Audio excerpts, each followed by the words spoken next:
കാറ്റത്തെ കിളിക്കൂടിൻ്റെ ഇന്നത്തെ എപ്പിസോഡിലേക്ക് എല്ലാവർക്കും സ്വാഗതം. വീഡിയോ ആദ്യമായി കാണുന്നവരാണെങ്കിൽ സപ്പോർട്ട് ചെയ്ത് സബ്സ്ക്രൈബ് ചെയ്ത് ലൈക്ക് ചെയ്യാൻ മറക്കല്ലേ. അങ്ങനെ സുഭാഷും നികേഷും കൂടി അമ്മായിയെയും വല്യച്ഛനെയും കല്യാണം വിളിക്കാനായി ചെല്ലുന്നുണ്ട്. നിങ്ങളെല്ലാവരും കൂടി വരണം, പങ്കെടുത്ത് അവരെ അനുഗ്രഹിക്കണം, സ്വന്തക്കാരായിട്ട് വിളിക്കാൻ നിങ്ങളെയുള്ളൂ എന്ന് സുഭാഷ് പറയുമ്പോഴേക്കും അയ്യോ ദയവ് ചെയ്ത് അങ്ങനെ കണക്കാക്കി ഞങ്ങളെയും കൂടി നാണം കെടുത്തല്ലേ, നിങ്ങളുടെ സ്വന്തക്കാരാണെന്ന് പറയാനേ ഞങ്ങൾക്ക് ഒരു താല്പര്യവുമില്ല എന്നമ്മായി തീർത്ത് പറയുമ്പോഴേക്കും സുഭാഷ് ഏട്ടൻ വന്നെന്ന് പറഞ്ഞ് നികേഷ് സുഭാഷിനെ പിടിച്ചു വലിക്കുന്നുണ്ട്. അപ്പോഴേക്കും അമ്മായി അവരെ തടഞ്ഞോണ്ട് ഒന്ന് നിന്നേ എന്ന് പറഞ്ഞ് സുഭാഷിനോടായി ചോദിക്കുന്നുണ്ട്. നീ ആയിരുന്നല്ലോ പെണ്ണുങ്ങളുടെ വീട്ടിലെ കാപ്പി കുടിക്ക് പോയിരുന്നത്, അനിയന്റെ കെട്ടുകഴിഞ്ഞോണ്ട് അതങ്ങ് നിർത്തുവോ? അല്ല, പോയിട്ട് കാര്യമൊന്നുമില്ല. മാനം മര്യാദയുള്ളൊരു വീട്ടിൽ നിന്ന് നിനക്കൊന്നും ആരും പെണ്ണ് തരാൻ പോകുന്നില്ലല്ലോ. പിന്നൊരു കാര്യമുള്ളത്, നിന്റെ അനിയൻ ചെയ്ത പോലെ ആരെങ്കിലും പറഞ്ഞു പറ്റിച്ച് കൂടെ കൂട്ടുവാന്നുള്ളതാ. അതും അധികകാലമൊന്നും നിൽക്കാൻ പോകുന്നില്ല. കാര്യം മനസ്സിലാവുമ്പോൾ അവരും ഇട്ടേച്ച് പൊക്കോളും എന്ന് പറഞ്ഞോണ്ട് അമ്മായിയും വല്യച്ഛനും ചിരിയോട് ചിരി. അതിഷ്ടപ്പെടാതെ സുഭാഷിട്ടം വരുന്നുണ്ടോ? വരാൻ എന്ന് പറഞ്ഞ് നികേഷ് സുഭാഷിനെയും കൂട്ടിക്കൊണ്ട് അവിടുന്ന് പോകുന്നുണ്ട്.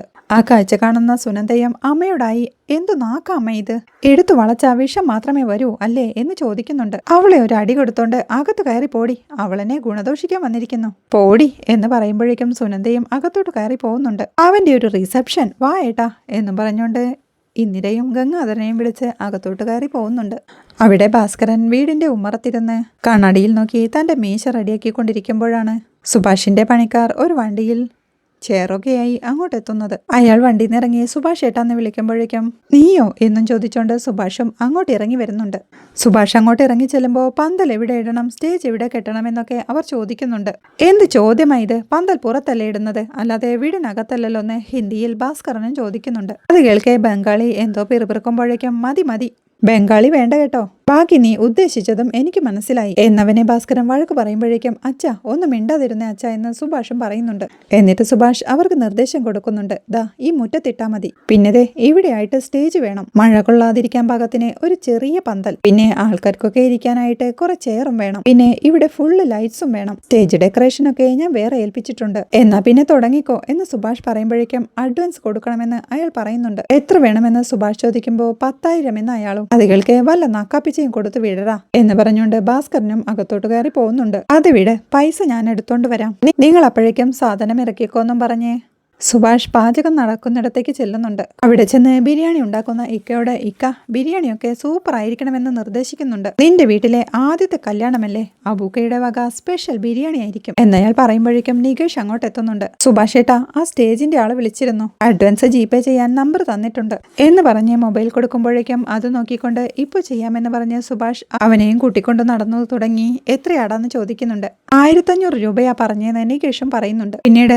ഉമ്മറത്ത് നിൽക്കുന്ന നികേഷ് അടുത്തേക്ക് ക്യാഷുമായി അകത്തുനിന്ന് സുഭാഷ് എത്തുന്നുണ്ട്. എടാ ഇത് നമ്മുടെ ബൈക്ക് കൊടുത്തേക്ക്, ഡെക്കറേഷന്റെ ഞാൻ കൊടുത്തോളാം എന്ന് പറയുമ്പോഴേക്കും നികേഷ് ക്യാഷുമായി പോകുന്നുണ്ട്. അപ്പോഴേക്കും ഹരീഷ് അങ്ങോട്ട് കയറി വന്ന് സുഭാഷ് ഏട്ടാ ഇതിൽ 10,000 രൂപയുണ്ട്, കയ്യിൽ വെച്ചോന്ന് പറഞ്ഞ് ക്യാഷ് അവന് കൊടുക്കുന്നുണ്ട്. ഇതെന്തിനാടെന്ന് സുഭാഷ് ചോദിക്കുമ്പോൾ ഇതുകൊണ്ട് ഒന്നും ആവില്ലെന്ന് എനിക്കറിയാം, എന്നാലും തൽക്കാലം വെച്ചേക്കെന്ന് ഹരീഷും. പിന്നെ ചിക്കൻ കടയിലെ പൈസ ഞാൻ പറഞ്ഞു നിർത്തിയിട്ടുണ്ട്, അടുത്തയാഴ്ച ഞാൻ കൊടുത്തോളാം എന്ന് പറയുമ്പോഴേക്കും സുഭാഷും ചിരിയോടെ നീ ഇപ്പോ ഇത് കടം വാങ്ങിച്ചതല്ലേ, എന്തിനാ ഇതെന്ന് ചോദിക്കുന്നുണ്ട്. സുഭാഷ് ഏട്ടനും ബാങ്കിലിട്ട കാശൊന്നുമല്ലല്ലോ, കടം വാങ്ങിയതല്ലേ എന്ന് ചോദിച്ച് ആ ക്യാഷ് അവന്റെ കയ്യിലേക്ക് വെച്ച് കൊടുക്കുന്നുണ്ട്. പിന്നൊരു കാര്യം, നമ്മൾ ഇതൊക്കെ ചെയ്താലും സുധീഷ് ഏട്ടൻ 1 രൂപ പോലും തിരിച്ചു തരാൻ പോകുന്നില്ല എന്ന് ഹരീഷ് പറയുമ്പോ എന്തുവാടാ ഇത്, അങ്ങനെ അവൻ തിരിച്ചു തരാൻ വേണ്ടിയിട്ടാണോ നമ്മൾ ഇതൊക്കെ ചെയ്യുന്നത്, ഇത് നമ്മുടെ വീടല്ലേ, ഇങ്ങനെ ഒരു ആഘോഷമാകുമ്പോ നമ്മൾ എല്ലാരും കൂടിയല്ലേ അത് നടത്തേണ്ടത് എന്ന് സുഭാഷും ചോദിക്കുന്നുണ്ട്.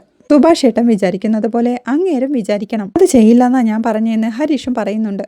എടാ ഹരീഷെ, അവനോട് നീ എപ്പോഴും ഇങ്ങനെ ദേഷ്യം കാണിക്കല്ലേ എന്ന് സുഭാഷ് പറയുമ്പോഴേക്കും നികേഷ് അങ്ങോട്ട് വന്ന് സുഭാഷ് ഏട്ടാ കാശ് കൊടുത്തിട്ടുണ്ട്, പിന്നെ നമ്മൾ ഒരു കാര്യം മറന്നു, ഇതിൽ റെഡി, സ്റ്റേജ് റെഡി, എല്ലാം റെഡി, പക്ഷേ പ്രധാനപ്പെട്ട ഒരു കാര്യം മറന്നു എന്നവൻ പറയുമ്പോഴേക്കും കാര്യം പറയടാ എന്ന് ഹരീഷും ചോദിക്കുന്നുണ്ട്. പെണ്ണിനും ചെക്കനും ഡ്രസ്സ് എടുക്കണ്ടേ എന്നവൻ ചോദിക്കുമ്പോൾ അമ്പരപ്പോടെ അയ്യോ അത് ശരിയാണല്ലോ എന്ന് സുഭാഷും പറയുന്നുണ്ട്. അവര് വരുന്നതിന് മുന്നേ എടുക്കണം എന്ന് നികേഷ് പറയുമ്പോൾ സുധീഷിന്റെ അളവ് നമുക്ക് എല്ലാവർക്കും അറിയാം, പക്ഷേ ആ കുട്ടിക്ക് എങ്ങനെ എടുക്കുമെന്ന് സുഭാഷ് ചോദിക്കുന്നുണ്ട്. എന്താ എടുത്താലെന്ന് നികേഷ് ചോദിക്കുമ്പോൾ എടാ അതൊക്കെ എടുക്കാൻ അറിയണ്ടേ എന്ന് സുഭാഷും ചോദിക്കുന്നുണ്ട്. കടയിൽ ഇഷ്ടം പോലെ ചേച്ചിമാരുണ്ടാവും, അവരോട് പോയി കാര്യം പറയും, അവര് പറ്റിയത് എടുത്തു തരും എന്ന് നികേഷ് പറയുന്നത് കേട്ട് നീ കൊള്ളാലോ, ഇതൊക്കെ എങ്ങനെ പഠിച്ചെന്ന് ഹരീഷും ചോദിക്കുന്നുണ്ട്. ഞാൻ പഠിച്ചതിനെ പറ്റിയല്ല, ഇതൊന്നും ഇത്രയും കാലമായിട്ടും നിങ്ങൾ പഠിക്കാത്തതിനെ പറ്റി നിങ്ങൾ ആലോചിക്കേ എന്ന് നികേഷും പറയുന്നുണ്ട്. അല്ല എല്ലാം കൂടി എത്രയാവും എന്ന് സുഭാഷ് ചോദിക്കുമ്പോൾ അതറിയില്ല, പക്ഷേ കൂട്ടത്തിലെ എനിക്കൊരു ഷർട്ടും പാന്റും എടുക്കണം പ്ലീസ് എന്ന് നികേഷും പറയുന്നുണ്ട്. അപ്പോൾ അതായിരുന്നു മനസ്സിലിരിപ്പല്ലേ എന്ന്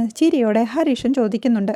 സുഭാഷ് തന്റെ കയ്യിലെ കാശെണ്ണി നോക്കിക്കൊണ്ട് അത് നികേഷിന് കൊടുത്ത് ഇതിപ്പോ ഒരു 20,000 രൂപയുണ്ട്. സുധീഷിനും ആ കുട്ടിക്കുമുള്ള ഡ്രസ്സ് എടുക്കുക, പിന്നെ നിങ്ങൾ രണ്ടുപേരും ഓരോന്നെടുത്തോ എന്ന് പറയുമ്പോഴേക്കും നികേഷും സന്തോഷത്തോടെ അത് സമ്മതിക്കുന്നുണ്ട്. അപ്പോൾ സുഭാഷ് ഏട്ടനോ എന്ന് ഹരീഷും ചോദിക്കുന്നുണ്ട്. എന്റെ പുതിയതിരിക്കുന്നുണ്ടല്ലോ, കഴിഞ്ഞ ഓണത്തിനെടുത്തത് എന്ന് സുഭാഷ് പറയുമ്പോൾ അത് കഴിഞ്ഞ് എത്ര പെണ്ണുകാണലിന് അതേ ഷർട്ടിട്ട് പോയിട്ടുണ്ട് എന്ന് ചോദിച്ചോണ്ട് ഒരു ഷർട്ടും മുണ്ടും സുഭാഷ് ഏട്ടനും എടുത്തോന്ന് ഹരീഷ് നികേഷിനോടായി പറയുന്നുണ്ട്. ഇതെല്ലാത്തിനും കൂടി തികയില്ലെന്ന് സുഭാഷ് പറയുമ്പോഴേക്കും അതൊക്കെ ഞാൻ മെയിൻറ്റെയിൻ ചെയ്തോളാമെന്ന് ഹരീഷും പറയുന്നുണ്ട്. എന്നാൽ ചാലോ ഫോർ പർച്ചേസ് എന്ന് നികേഷ് സന്തോഷത്തോടെ പറയുമ്പോഴേക്കും പോയിട്ട് വരാമെന്ന് പറഞ്ഞ് ഹരീഷും നികേഷും കൂടി ഡ്രസ്സ് എടുക്കാനായി പോകുന്നുണ്ട്. നിധിയും സുധീഷും അപ്പോഴും വീട്ടിലേക്കുള്ള യാത്രയിലായിരുന്നു. നിധി ടെൻഷനോടെ ഒന്നും മിണ്ടാതിരിക്കണ കണ്ട് സുധീഷ് വണ്ടിയിൽ FM വെക്കുന്നുണ്ട്. ഹലോ ഗൈസ്, ഇന്നത്തെ പബ്ലിക് ഫീഡ്ബാക്ക് പ്രോഗ്രാമിൽ നമ്മൾ ചർച്ച ചെയ്യാൻ പോകുന്ന വിഷയം ഒളിച്ചോടിപ്പോയ കമിതാക്കളും അവർ നേരിടുന്ന പ്രശ്നങ്ങളും എന്നതാണ്. നമ്മുടെ കൂടെ സ്റ്റുഡിയോയിൽ ഒളിച്ചോടിപ്പോയി വിവാഹം ചെയ്ത 3 ദമ്പതികളുണ്ട്. ഇത് കേൾക്കുന്ന നിങ്ങളിൽ അങ്ങനെ ഒളിച്ചോടിപ്പോയി വിവാഹം കഴിച്ചവരുണ്ടെങ്കിൽ അവർക്കും ഇവരോടൊപ്പം എന്ന് പറയുമ്പോഴേക്കും സുധീഷ് പെട്ടെന്ന് അത് ചാനൽ മാറ്റുന്നുണ്ട്. അപ്പോഴേക്കും അതിലൊരു സാഡ് സോങ് വരുന്നുണ്ട്. ഇപ്പോഴത്തെ സിറ്റുവേഷന് പറ്റിയ സോങ് ഇതാണെന്ന് സുധീഷ് മനസ്സിൽ പറയുമ്പോഴേക്കും അത് കേട്ട നിധിയും ദേഷ്യത്തോടെ ഒന്ന് കരുതി നിർത്ത്, അല്ലെങ്കിൽ വേറെ പാട്ട് വെക്കുന്ന പറയുന്നുണ്ട്. ഇങ്ങനെ സങ്കടപ്പെട്ട പാട്ടും വെച്ച് പോവാൻ ഇവിടെ ആരും മരിച്ചിട്ടൊന്നുമില്ലല്ലോ എന്നവൾ ചോദിക്കുമ്പോഴേക്കും സുധീഷ് ആ പാട്ട് ഓഫ് ചെയ്യുന്നുണ്ട്. എന്തൊക്കെ മാറ്റങ്ങളാ എന്റെ ലൈഫിൽ സംഭവിക്കുന്നതെന്ന് എനിക്ക് തന്നെ അറിയില്ല. കഴിഞ്ഞ മാസം പോലെയല്ല കഴിഞ്ഞ ആഴ്ച, അതുപോലെയല്ല ഇന്നലെയും ഇന്നും. ഏത് സമയത്ത് എന്തൊക്കെ ഉണ്ടാവാൻ പോവാന്ന് ഒരു പിടിയുമില്ല എന്നവൾ ടെൻഷനോടെ പറയുമ്പോഴേക്കും എടോ ഒന്നും ഉണ്ടാവാൻ പോകുന്നില്ല, താ നോക്കിക്കോ, അടുത്തയാഴ്ച ഫുൾ അടിപൊളിയായിരിക്കും എന്ന് സുധീഷും പറയുന്നുണ്ട്. ഞാനൊരു കാര്യം പറയട്ടെ, ഇനി എന്ത് സംഭവിക്കുമെന്ന് നമ്മൾ ഓവർ തിങ്ക് ചെയ്യാൻ പാടില്ല. മനസ്സിനെ ഫ്രീ ആയിട്ട് വിടണം, അപ്പോ എല്ലാം ഓക്കെ ആവുമെന്നേ എന്ന് സുധീഷ് അവളെ ആശ്വസിപ്പിക്കുമ്പോഴേക്കും അവനൊരു കോൾ വരുന്നുണ്ട്. അവൻ ടെൻഷനോടെ കോൾ എടുത്തോണ്ട് ഹലോ സാറേ എന്ന് ചോദിക്കുമ്പോഴേക്കും അപ്പുറത്തുനിന്ന് ഗോപി സാറും എടാ നിന്നോട് ഇന്നലെ വരാനല്ലേ പറഞ്ഞത് എന്ന് ചോദിക്കുന്നുണ്ട്. അതെ എന്ന് സുധീഷ് പറയുമ്പോൾ പിന്നെന്താടാ ഇങ്ങോട്ട് വരാൻ വണ്ടി കിട്ടിയില്ലേ എന്ന് ഗോപി സാർ ചോദിക്കുന്നുണ്ട്. അത് അങ്ങോട്ട് വന്നോണ്ടിരിക്കുകയാണ് സാർ എന്ന് സുധീഷ് പറയുമ്പോഴേക്കും വേഗം വരണമെന്ന് ഗോപി സാറും ശരി സാർ, അല്ല ഞാൻ തനിയെ വന്നാൽ മതിയോ സാറേ എന്ന് സുധീഷ് സംശയത്തോടെ ചോദിക്കുമ്പോഴേക്കും എന്തേ ആ പെണ്ണ് നിന്നെ വിട്ട് പോയോ എന്ന് ഗോപി സാറും ചോദിക്കുന്നുണ്ട്. അയ്യോ ഇല്ല, എന്റെ കൂടെയുണ്ട് എന്ന് സുധീഷ് പറയുമ്പോഴേക്കും എന്നാ മര്യാദയ്ക്ക് അവളെയും കൂട്ടി വരാൻ നോക്ക് എന്ന് ഗോപി സാറും പറയുന്നുണ്ട്. ആയിക്കോട്ടെ സാറേ ശരി എന്ന് പറഞ്ഞ് സുധീഷും കോൾ വെക്കുമ്പോഴേക്കും ആരാതെന്ന് നിധിയും ചോദിക്കുന്നുണ്ട്. അതെ, നമ്മുടെ കല്യാണം നടത്തി തന്നില്ലേ പോലീസ് സ്റ്റേഷനിൽ വെച്ചിട്ട്, ആ സാറാണെന്ന് സുധീഷ് പറയുന്നുണ്ട്. നമ്മുടെ കല്യാണോ? പറയുന്ന കേട്ടാ തോന്നും ശരിക്കും കല്യാണം കഴിച്ചതാണെന്ന്. അതൊരു ഡ്രാമ കാണിച്ചതാണെന്നല്ലേ പറഞ്ഞതെന്ന് നിധി ചോദിക്കുന്നുണ്ട്. സുധീഷും ചിരിയോടെ അതെ അതെ ഡ്രാമ. അല്ല ഇപ്പൊ വിളിച്ചതേ അവിടുത്തെ CPO ഗോപി സാറാ, നമ്മളോടൊന്ന് അങ്ങോട്ട് ചെല്ലാൻ എന്ന് സുധീഷ് പറയുന്നത് കേട്ട് നമ്മളോ എന്തിനെന്ന് നിധിയും ചോദിക്കുന്നുണ്ട്. എന്ത് പറയണമെന്നറിയാതെ സുധീഷും ഒരു പരങ്ങലോടെ അല്ല അത് ഇയാൾ എൻ്റെ കൂടെ ഹാപ്പി ആയിട്ട് ഇരിക്കുന്നുണ്ടോ എന്ന് അറിയാനാ എന്ന് സുധീഷ് പറയുമ്പോഴേക്കും ഞാൻ ഇയാളുടെ കൂടെ എന്തിനാ ഹാപ്പി ആയിട്ട് ഇരിക്കുന്നതെന്ന് നിധിയും ചോദിക്കുന്നുണ്ട്. അങ്ങനെയല്ല, ഞാൻ കുട്ടിക്ക് കുഴപ്പമൊന്നും ഉണ്ടാക്കിയിട്ടില്ലല്ലോ എന്ന് നോക്കാൻ വേണ്ടിയിട്ടാ എന്ന് സുധീഷ് പരങ്ങലോടെ പറയുമ്പോൾ അതാ ചോദിച്ചേ, നിങ്ങൾക്ക് എന്ത് കുഴപ്പം ഉണ്ടാക്കാൻ പറ്റാന്ന് നിധിയും ചോദിക്കുന്നുണ്ട്. സുധീഷ് ഒരു ചിരിയോടെ അത് ഇയാൾ തന്നെ അവരോട് നേരിട്ട് ചോദിച്ചാൽ മതി എന്ന് പറയുമ്പോഴേക്കും അപ്പോ നമ്മൾ അങ്ങോട്ട് പോണോ എന്ന് നിധി ചോദിക്കുന്നുണ്ട്. അതെ, ഇന്നലെ വീട്ടിലേക്ക് പോരാൻ നേരത്തെ അവർ വിളിച്ചിരുന്നു, പിന്നെ ഇയാൾ ടെൻഷനിലായിരുന്നോണ്ട് ഞാൻ പറയാതിരുന്നതാ എന്ന് സുധീഷ് പറയുമ്പോൾ ശരി ആയിക്കോട്ടെ എന്ന് നിധി സമ്മതിക്കുമ്പോൾ സുധീഷിനും ആശ്വാസമാവുന്നുണ്ട്. സുധീഷിന്റെ വീട്ടിൽ പന്തൽ പണിയെല്ലാം തുടങ്ങിക്കഴിഞ്ഞിരുന്നു. എന്തെങ്കിലും സാധനങ്ങൾ കുറവുണ്ടെങ്കിൽ നേരത്തെ പറഞ്ഞേക്കണേ, അല്ലെങ്കിൽ മറന്നുപോകും എന്നൊക്കെ സുഭാഷ് പണിക്കാർക്ക് നിർദ്ദേശം കൊടുത്തോണ്ടിരിക്കുമ്പോഴാണ് ഹരീഷും നികേഷും അങ്ങോട്ടെത്തുന്നത്. കിട്ടിയോടാന്ന് സുഭാഷ് ചോദിക്കുമ്പോൾ പിന്നല്ലാതെ ദാ നോക്കിന്ന് തന്റെ കയ്യിലുള്ള കവർ കാണിച്ചുകൊണ്ട് നികേഷ് പറയുന്നുണ്ട്. സുഭാഷ് ആ കവറിൽ നിന്ന് ബോക്സ് തുറന്ന് സാരി എടുത്ത് നോക്കിക്കൊണ്ട് കൊള്ളാലോ, ഇത് നന്നായിട്ടുണ്ടെന്ന് പറയുന്നുണ്ട്. ഇവ നമ്മൾ വിചാരിച്ച പോലെ അല്ല ചേട്ടാ, പെണ്ണുങ്ങളുടെ ഡ്രസ്സിനെ പറ്റി നല്ല വിവരാ. ആ കടയിലെ പെണ്ണുങ്ങളോട് ചിരിച്ചും കുഴഞ്ഞും ഇവിടെയുള്ള മുഴുവൻ സാരികളും പുറത്തെടിപ്പിച്ചു എന്ന് ഹരീഷ് പറയുമ്പോൾ ചുമ്മാതാ സുഭാഷ് ചേട്ടാ എന്ന് നികേഷും പറയുന്നുണ്ട്. പിന്നെ സാരിയുള്ളൂ ബ്ലൗസ് ഇല്ല എന്ന് ഹരീഷ് പറയുമ്പോൾ അപ്പോൾ എന്ത് ചെയ്യുമെന്ന് സുഭാഷും ചോദിക്കുന്നുണ്ട്. അപ്പോഴേക്കും സുനന്ദ അങ്ങോട്ട് വരുന്നുണ്ട്. ഈ സാരിയുടെ ബ്ലൗസ് പീസ് ഉണ്ട്, അളവെടുത്ത് തയ്പ്പിക്കണമെന്ന് നികേഷ് പറയുന്നുണ്ട്. എടാ അതിനി എപ്പോ ആര് കൊണ്ട് തയ്പ്പിക്കും എന്ന് സുഭാഷ് ചോദിക്കുമ്പോഴേക്കും സുനന്ദ നടന്നു വരുന്നത് കണ്ട് ദാ അതിനുള്ള ആള് വന്നല്ലോ എന്ന് നികേഷ് സന്തോഷത്തോടെ പറയുന്നുണ്ട്. അവരെ കണ്ട് സന്തോഷത്തോടെ ഭയങ്കര ഡെക്കറേഷൻ ആണല്ലോ എന്ന് ചോദിക്കുമ്പോഴേക്കും ഒരു ഹെൽപ്പ് ചെയ്തു തരുമെന്ന് നികേഷും ചോദിക്കുന്നുണ്ട്. കല്യാണപ്പെണ്ണിനുള്ള സാരി എടുത്തു, പക്ഷേ ബ്ലൗസ് തയ്പ്പിക്കാൻ പറ്റിയില്ല എന്ന് നികേഷ് പറയുമ്പോൾ അത് ശരി, വൈകുന്നേരത്തെ പരിപാടിക്ക് ഇപ്പോഴാണോ ഡ്രസ്സ് തയ്ക്കുന്നേ എന്ന് സുനന്ദയും ചോദിക്കുന്നുണ്ട്. എല്ലാം എടുപിടിയെന്നായിരുന്നില്ലേ, അതിനുള്ള ചിന്തിക്കാനുള്ള സമയം കിട്ടിയില്ല എന്ന് സുഭാഷ് പറയുമ്പോൾ സുധീഷിനോട് പറഞ്ഞാൽ പോരായിരുന്നോ? വരുന്ന വഴിക്ക് ഏതെങ്കിലും കടയിൽ നിന്ന് സാരി വാങ്ങിയിട്ട് അവിടെ നിന്ന് തന്നെ ബ്ലൗസും തയ്പ്പിച്ചു വരാൻ എന്ന് സുനന്ദ ചോദിക്കുന്നുണ്ട്. അത് മതിയായിരുന്നു. ഇതാണ് പെണ്ണുങ്ങൾ ചിന്തിക്കുന്ന പോലെ നമ്മളെ കൊണ്ടാവില്ലെന്ന് പറയുന്നത് എന്ന് ഹരീഷ് പറയുമ്പോഴേക്കും ഒരു ചിരിയോടെ അങ്ങനെ ചിന്തിക്കാൻ ശേഷിയുള്ള പെണ്ണിനെ സ്ഥിരമായിട്ട് വീട്ടിൽ വിളിച്ചു നിർത്തണം. എന്നാൽ ഇതൊക്കെ നടക്കുന്ന സുഭാഷിനെ നോക്കിക്കൊണ്ട് അവൾ പറയുന്നുണ്ട്. നമുക്ക് സുധീഷേട്ടനെ വിളിച്ചാലോ എന്ന് ഹരീഷ് ചോദിക്കുമ്പോൾ എടാ ഇനി അതിനുവേണ്ടി സമയം ചിലവാക്കാൻ നിന്നാലേ അവരിനിയും വൈകും എന്ന് സുഭാഷ് പറയുന്നുണ്ട്. നിങ്ങൾക്കിപ്പോ ഹെൽപ്പ് ചെയ്യാൻ പറ്റുമോ ഇല്ലയോ എന്ന് നികേഷ് ചോദിക്കുമ്പോൾ നീ ചൂടാവാതെ കൊച്ചനെ എന്ന് സുനന്ദയും പറയുന്നുണ്ട്. കൊച്ചനോ എന്ന് നികേഷ് അമ്പരപ്പോടെ ചോദിക്കുമ്പോഴേക്കും സുഭാഷ് ഏട്ടന്റെ കൊച്ചനിയൻ എനിക്ക് കൊച്ചനല്ലേ എന്ന് ചോദിച്ച് ആ സാരി തന്നെ നോക്കട്ടെ എന്നും പറഞ്ഞ് ആ സാരി വാങ്ങി നോക്കുന്നുണ്ട്. സാരി നന്നായിട്ടുണ്ട്, പക്ഷേ അളവറിയാതെ എങ്ങനെയാ എന്നവൾ ചോദിക്കുമ്പോൾ അതൊരു ഊഹം വെച്ചങ്ങ് ചെയ്താൽ പോരെന്ന് സുഭാഷ് ചോദിക്കുന്നുണ്ട്. ബ്ലൗസോ? എന്റെ സുഭാഷ് ഏട്ടാ, ഒരു പെണ്ണെ അവളുടെ ലവറിന്റെയോ ഭർത്താവിന്റെയോ സ്വഭാവം ശരിയല്ലെങ്കിൽ കൂടി അഡ്ജസ്റ്റ് ചെയ്യും. പക്ഷെങ്കിൽ ഈ സാരിയുടെ ബ്ലൗസ് ശരിയല്ലെങ്കിൽ ഇവിടെ ആ കുട്ടിയുടെ ബ്ലൗസ് വല്ലതും ഇരിപ്പുണ്ടോ അളവിനായിട്ട് എന്ന് സുനന്ദ ചോദിക്കുമ്പോൾ ബാഗും കൊണ്ടല്ലേ പോയതെന്ന് സുഭാഷ് ചോദിക്കുന്നുണ്ട്. അതെ അതെ എന്ന് ഹരീഷും നികേഷും കൂടി സമ്മതിക്കുമ്പോഴേക്കുമാണ് സുനന്ദ നിധിയുടെ ഉണങ്ങാൻ വിരിച്ചിട്ട് ആ സാരിയും ബ്ലൗസും കാണുന്നത്. അതാരുടെയെന്ന് സുനന്ദ ചോദിക്കുമ്പോൾ അത് എടുത്തി കഴുകിയിട്ടതാ. പെട്ടെന്ന് പോയപ്പോൾ എടുത്തില്ലെന്ന് നികേഷും പറയുന്നുണ്ട്. എന്നാ പിന്നെ അത് അളവിനെടുത്താ പോരെ, ഇത് പിടിച്ചെന്നും പറഞ്ഞ് ആ സാരി നികേഷിന്റെ കയ്യിൽ കൊടുത്തോണ്ട് സുനന്ദ ബ്ലൗസ് എടുക്കാനായി പോകുമ്പോഴേക്കും അപ്പോ അളവുമായെന്ന് സുഭാഷ് പറയുന്നുണ്ട്. നിധി ആ ബ്ലൗസുമായി വന്ന് ഇത് മതി, വൈകുന്നേരത്തിന് മുമ്പേ ഞാൻ തയ്പ്പിച്ചോണ്ട് വരാം എന്ന് പറയുമ്പോഴേക്കും ആയിക്കോട്ടെ എന്ന് സുഭാഷും പറയുന്നുണ്ട്. പക്ഷേ എനിക്കെന്ത് തരും എന്ന് സുനന്ദ ചോദിക്കുമ്പോഴേക്കും ഒരു പ്ലേറ്റ് ബിരിയാണി എക്സ്ട്രാ എന്ന് നികേഷും പറയുന്നുണ്ട്. അത് നീ തന്നെ ഇരുന്നങ്ങ് വിഴുങ്ങിയാ മതി, സാരി ഇങ്ങു തന്നെ എന്ന് പറഞ്ഞ് സാരി വാങ്ങിക്കൊണ്ട് അവൾ അവരോട് യാത്ര പറഞ്ഞു പോകുന്നുണ്ട്. ഞാനേ അപ്പുറത്തെ പരിപാടികളൊക്കെ നോക്കട്ടെ എന്ന് പറഞ്ഞ് സുഭാഷ് പോവാൻ തുടങ്ങുമ്പോഴേക്കും ഹരീഷ് അവനെ വിളിച്ചു നിർത്തി. സുഭാഷ് ഏട്ടാ, ഇതാ ബാക്കി കാശെന്ന് പറഞ്ഞു കൊടുക്കുന്നുണ്ട്.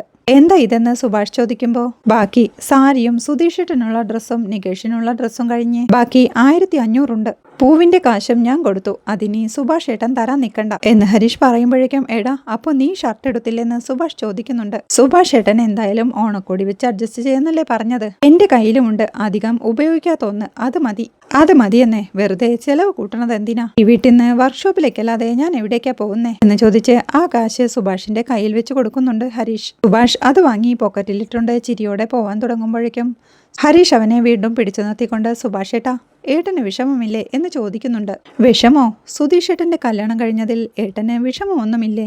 എടാ ഞാൻ എന്തിനു വിഷമിക്കണം, നമ്മളെല്ലാരും സന്തോഷിക്കുകയല്ലേ വേണ്ടത് എന്ന് സുഭാഷും ചോദിക്കുന്നുണ്ട്. സുധീഷ് ഏട്ടൻ ഇഷ്ടപ്പെട്ട കുട്ടിയെ കല്യാണം കഴിച്ചതിൽ സന്തോഷം തന്നെയാ, പക്ഷേ സുഭാഷ് ഏട്ടന്റെ കല്യാണം ഇതുവരെ ഒന്നും ആയില്ലല്ലോ എന്ന് ഹരീഷ് ടെൻഷനോടെ ചോദിക്കുമ്പോൾ അതിനെന്താടാ, അത് നടക്കുമ്പോൾ നടക്കട്ടെ എന്ന് സുഭാഷ് പറയുമ്പോഴേക്കും ആളുകളൊക്കെ ചോദിക്കാൻ തുടങ്ങിയിട്ടുണ്ട് എന്ന് ഹരീഷും പറയുന്നുണ്ട്.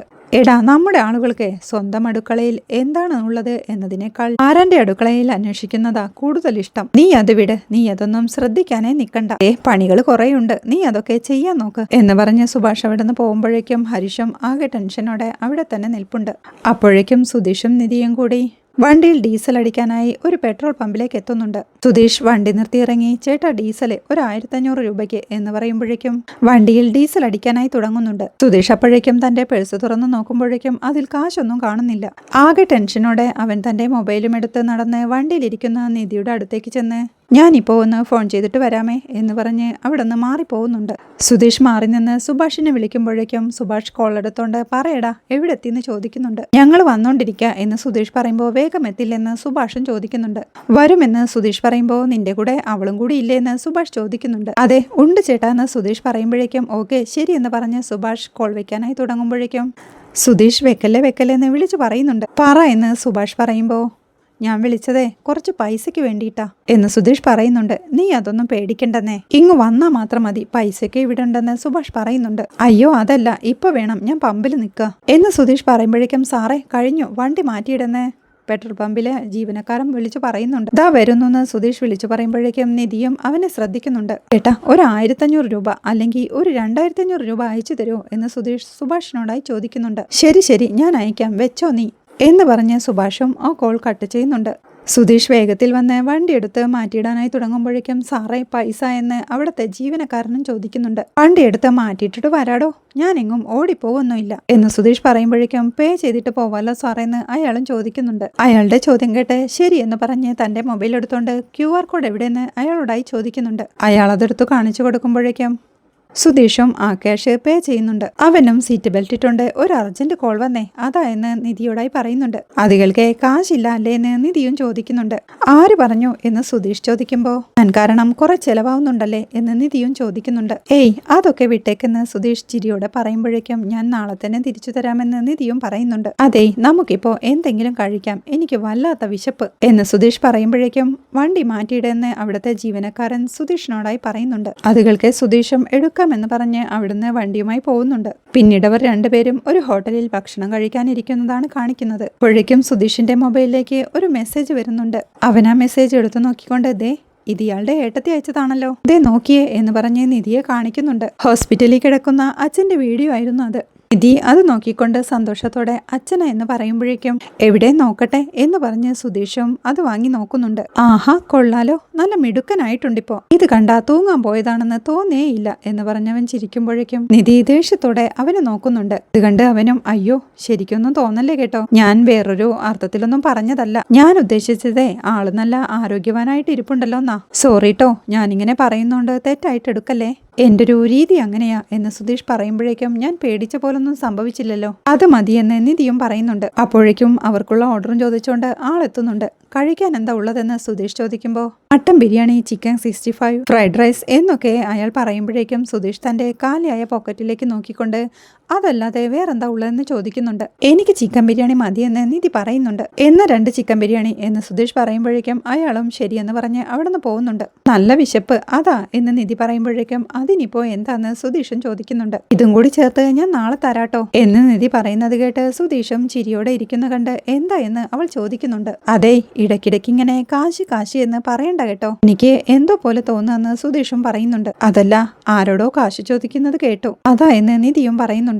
എന്റെ ഭഗവാനെ, പെണ്ണുങ്ങളെ നീ ഇത്ര ഷാർപ്പാക്കി പടച്ചു വിട്ടല്ലോ എന്ന് സംശയത്തോടെ മനസ്സിലോർത്തോണ്ട് അതെ അതാരോടുമല്ല എന്റെ ചേട്ടനോടാന്ന് ചിരിയോടെ സുധീഷ് പറയുന്നുണ്ട്. തിരക്കിട്ട് പോന്നപ്പോഴേ ഞാൻ ATM കാർഡ് വീട്ടിൽ വെച്ച് മറന്നുപോയി, അതാ എന്നവൻ പറയുമ്പോ അതുകൊണ്ടെന്താ, ബാങ്കിൽ കാശുണ്ടെങ്കിൽ ഫോണിലൂടെ പേ ചെയ്യാലോ എന്ന് നിധി ചോദിക്കുന്നുണ്ട്. സുധീഷും ആകെ പതർച്ചയോടെ അതെ ആ അക്കൗണ്ട് UPI കണക്ട് അല്ല, ഇത് വേറെ അക്കൗണ്ടാ, അതുകൊണ്ടാ എന്ന് പറഞ്ഞ് ഒപ്പിക്കുമ്പോഴേക്കും ഇയാളുടെ ഏട്ടൻ നല്ല ആളല്ലേ എന്ന് നിധിയും ചോദിക്കുന്നുണ്ട്. അതെ, പിന്നെ എനിക്ക് എന്റെ വീടിനെ പറ്റി അങ്ങനെ ഒപ്പീനിയനൊന്നുമില്ല, എല്ലാവർക്കും ഉള്ള പോലെ ഒരു വീട് അത്രയേ ഉള്ളൂ എന്ന് സുധീഷ് പറയുമ്പോ എന്താ അങ്ങനെയെന്ന് നിധിയും ചോദിക്കുന്നുണ്ട്. അത് ഈ അമ്മയില്ലാത്തൊരു വീടാവില്ലല്ലോ, വീട്ടിലേക്ക് പോവാൻ നമുക്ക് എന്തെങ്കിലും ഒരു കാരണം വേണ്ടേ, പിന്നെ എല്ലാ ദിവസവും പോകുന്നു അത്രയേ ഉള്ളൂ എന്ന് സുധീഷ് പറയുമ്പോഴേക്കും നിങ്ങൾ അച്ഛനും മക്കളും അങ്ങനെ സംസാരിക്കില്ലേ എന്ന് നിധി ചോദിക്കുന്നുണ്ട്. അച്ഛനോടൊക്കെ നമ്മൾ എന്ത് സംസാരിക്കാനാ, ഇയാൾ കണ്ടതല്ലേ, എങ്ങനെ പെരുമാറണമെന്ന് അച്ഛനും അറിഞ്ഞൂടാ, അല്ലെങ്കിൽ അത്രയും ആളുകളുടെ മുന്നിൽ വെച്ച് അങ്ങനെ ഡാൻസ് കളിക്കോ എന്ന് സുധീഷ് ചോദിക്കുന്നുണ്ട്. അച്ഛന്റെ ഡാൻസ് നന്നായിരുന്നു എന്ന് നിധി ചിരിയോടെ പറയുന്ന കേട്ട് ആഹാ അത്രയും കുഴപ്പത്തിനിടയിലും ഡാൻസ് ഇഷ്ടായല്ലെന്ന് സുധീഷ് ചോദിക്കുന്നുണ്ട്. കുട്ടികൾക്ക് നിധി ചിരിക്കുമ്പോഴേക്കും അമ്മ പോയതിനു ശേഷമാ അച്ഛൻ ഇങ്ങനെയായത്, എല്ലാവരും വന്നു കിടക്കുന്ന സ്ഥലമല്ലെന്നല്ലാതെ ഇപ്പോഴും അതൊരു വീടായിട്ട് എനിക്ക് തോന്നിയിട്ടില്ല എന്ന് പറഞ്ഞൊരു നെടുവീർപ്പിട്ടുണ്ട്. ഇനി അത് മാറുമായിരിക്കുമെന്ന് സുധീഷ് പറയുന്നുണ്ട്. എന്റെ വീട്ടിൽ നേരെ തിരിച്ചാണ്, എപ്പോഴും ചിരിയും കളിയും തമാശയും, അച്ഛനും ചേട്ടനും ജീവനായിരുന്നു ഞാൻ, ഒരൊറ്റ ദിവസം കൊണ്ട് ഞാൻ ആ വീട് മാറ്റിക്കളഞ്ഞു എന്ന് നിധി ടെൻഷനോടെ പറയുമ്പോഴേക്കും ശരിയാ, ഇപ്പോ ബിഗ് ബോസ് ഹൗസ് പോലെയായില്ലേ, ബഹളം തല്ല് ചീത്ത ഒക്കെ ഒരു ഓളമാണെന്ന് സുധീഷും ചിരിയോടെ പറയുന്നുണ്ട്. അതുകൾക്ക് ദേഷ്യത്തോടെ നിധി അവനെ നോക്കുമ്പോഴേക്കും അയ്യോ അത് ഞാൻ അങ്ങനെ ഉദ്ദേശിച്ച് പറഞ്ഞതല്ല കേട്ടോ എന്ന് സുധീഷ് ജാളിതയോടെ പറയുമ്പോഴേക്കും ശരിയാ, അതങ്ങനെയാക്കിയത് ഞാനാ, ഇത്രയും കാലം എനിക്ക് വേണ്ടതെല്ലാം അവർ ചെയ്തു തന്നിട്ടുണ്ട്, അവർ പറയുന്നതൊക്കെ ഞാനും കേട്ടിട്ടുണ്ട്, പക്ഷേ ഒറ്റ കാര്യം ഞാൻ പറ്റില്ലെന്ന് പറഞ്ഞപ്പോ ജീവിതം തന്നെ മാറിപ്പോയി, ഇത്രയും കാലമുണ്ടായിരുന്ന സ്നേഹം അടുപ്പം അതൊക്കെ ഒറ്റ നിമിഷം കൊണ്ടില്ലാതായി, അതെങ്ങനെയാ എന്ന് ടെൻഷനോടെ നിധി ചോദിക്കുന്നുണ്ട്.